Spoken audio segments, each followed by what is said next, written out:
Hello കൂട്ടുകാർ, ഇന്ന് നമുക്ക് പൂരിക്കും ചപ്പാത്തിക്കൊക്കെ കഴിക്കാൻ പറ്റിയൊരു ബാജി കറി റെഡിയാക്കിയാലോ. അതിനുവേണ്ടി ആദ്യം തന്നെ ഞാൻ ഉരുളക്കിഴങ്ങ് ഒരു കുക്കറിൽ വേകാൻ വേണ്ടി വെക്കുകയാണ്. അത് വെന്ത ശേഷം നമുക്ക് തണുത്ത വെള്ളത്തിലേക്ക് മാറ്റി വെക്കാം. അത് കഴിഞ്ഞ് നമുക്ക് അതിനാവശ്യമുള്ള സാധനങ്ങളെല്ലാം റെഡിയാക്കി എടുക്കാം. നമുക്ക് വേണ്ടത് സവാള, വെളുത്തുള്ളി, പച്ചമുളക്, കറിവേപ്പില എന്നിവയാണ്. അപ്പോൾ ഇതെല്ലാം അരിഞ്ഞ ശേഷം ഒരു പാത്രത്തിൽ കടുക് പൊട്ടിച്ചിട്ട് ഈ സാധനങ്ങളെല്ലാം അതിലേക്ക് ഇട്ട് വഴറ്റിയെടുക്കുകയാണ്.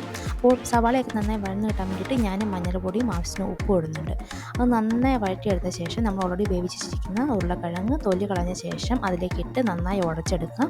അതിനുശേഷം ഇതെല്ലാം നന്നായി ഒന്ന് മിക്സ് ചെയ്തെടുക്കുക.